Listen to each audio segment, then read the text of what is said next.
We're up to the part where we're going to actually use the gluing paper, which is just inexpensive newsprint, doesn't really have a great deal of value. You can see I have my corners cut.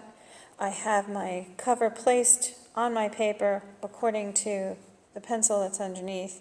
And what I'm going to do is I'm going to glue this piece of paper, and then I'm going to fold over the edge like that.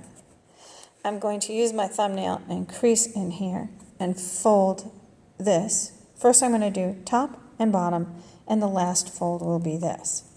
So how does this happen? Well, what you have to do is you're going to take your glue, and you're going to glue this like the rays of the sun.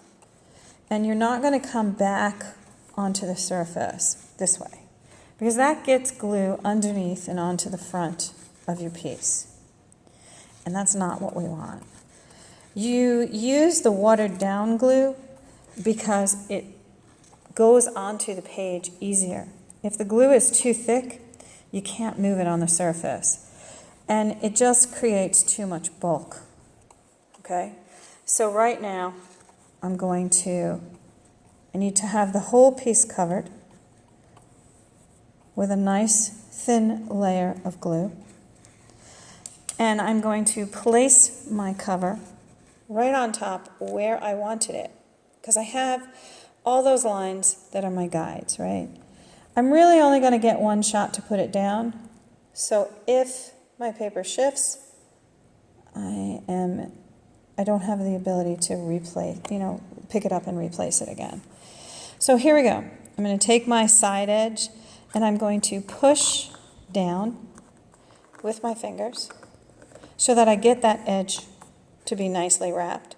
I'm going to use my thumbnail right there. I'm going to come down to the bottom edge and do the very same thing. And what I'm trying to do by using the gluing paper is I'm trying not to get glue all over the front side of this piece, right? And what naturally happens when you get to those corners is because you fold them under with your thumbnail, I'm going to give it just a little bit more glue. They're at an angle, so they don't hang over the edge, which is what you want.